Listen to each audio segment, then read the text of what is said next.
വളരെ വളരെ വേദനാജനകമായ ഒരു അനുഭവത്തിലൂടെയാണ് കടന്നു പോകുന്നത്.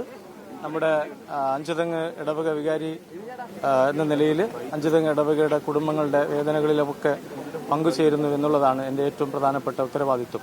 അതിന്റെ തലത്തിൽ തന്നെ എൻ്റെ ഇടവകയിൽ കഴിഞ്ഞ ജൂലൈ മാസം 31 രാത്രി പണിക്ക് പോയ രണ്ട് സഹോദരന്മാരിൽ 4 പേരിൽ 2 പേര് കടലിൽ വീഴുകയും ഒരാളെ കിട്ടുകയും ഒരാളെ ഇതുവരെ കിട്ടിയിട്ടില്ല. അതിന്റെ വേദനയോടുകൂടെയാണ്. ഷിജിൻ എന്ന സഹോദരന്റെ കുടുംബത്തോടൊപ്പമാണ് ഞാനിവിടെ നിൽക്കുന്നത്. ഇപ്പോഴും തിരിച്ചു വരുമെന്ന പ്രതീക്ഷയിലാണ് ഷിജിന്റെ വൈഫ് സ്റ്റിജി. എങ്കിലും നമുക്കറിയാം, മാനുഷികമായ രീതികൾ അംഗീകരിക്കേണ്ട നമ്മുടെ ഉത്തരവാദിത്വമാണ്. എന്തെങ്കിലും സംഭവിച്ചു കഴിഞ്ഞാൽ നമ്മൾ തിരഞ്ഞെടുക്കപ്പെട്ടവർ അതിൻ്റെതായ പരിഹാരം കാണണമെന്ന് ആഗ്രഹിക്കുന്നവരാണ് നമ്മൾ ഓരോരുത്തരും. അപ്പോൾ ഇത്രയും ദിവസം അതിന്റെ പരിഹാരം കാണാത്തത് കൊണ്ടും കടലിൽ തിരച്ചിലിന്റെ ഊർജിതമായ അവസ്ഥകൾ നമുക്ക് സംതൃപ്തി അല്ലാത്തത് കൊണ്ടുമാണ് ഈ പ്രതിഷേധത്തിലേക്ക് ഇന്നിവിടെ കടന്നു വരാനായിട്ട് നമ്മൾ പ്രേരിപ്പിച്ചത്.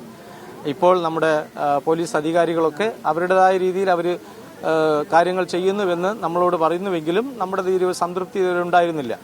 ഇപ്പോൾ നമ്മുടെ DD ഇവിടെ കടന്നു വരികയും അദ്ദേഹം കളക്ടറുമായിട്ട് സംസാരിച്ച രീതിയിൽ വേണ്ട വിധമൊക്കെ ആശ്വാസകരമല്ല എങ്കിൽ പോലും അവരുടേതായ പരിമിതികളിൽ കാര്യങ്ങൾ അറിയിച്ചു. ഇപ്പോൾ 5 മണിക്ക് നമ്മുടെ ബഹുമാനപ്പെട്ട മന്ത്രി CP ജോൺ അദ്ദേഹം വരാമെന്നും ഏറ്റതിന്റെ തലത്തിൽ നമ്മുടെ ഒരു സ്വകാര്യമായ സ്ഥലത്ത്, പ്രത്യേകിച്ച് അഞ്ചുതെങ്ങ് മേടയിൽ വെച്ച് കുടുംബത്തോടൊപ്പം ഇരുന്ന് സംസാരിച്ച് വേണ്ട വിധം എല്ലാ പരിഹാരം കാണുമെന്ന പ്രതീക്ഷയോടുകൂടെയാണ് നമ്മൾ ഇന്ന് CG ഇവിടെ നടത്തിയ പ്രതിഷേധം ഇവിടെ അവസാനിപ്പിക്കുന്നത്. ആ പ്രതീക്ഷയ്ക്കൊത്ത് സർക്കാർ ഞങ്ങളോടൊപ്പം സഹകരിക്കണം, ആ കുടുംബത്തിന് നീതി ലഭിക്കണം, നീതി നൽകണം എന്ന ഉറപ്പ് ഞങ്ങൾക്ക് ഉണ്ടാകണം എന്ന വലിയ ആശ്വാസമാണ് ബഹുമാനപ്പെട്ട മന്ത്രി വരുന്നതിലൂടെ ഞങ്ങൾ കണക്കാക്കുന്നത്.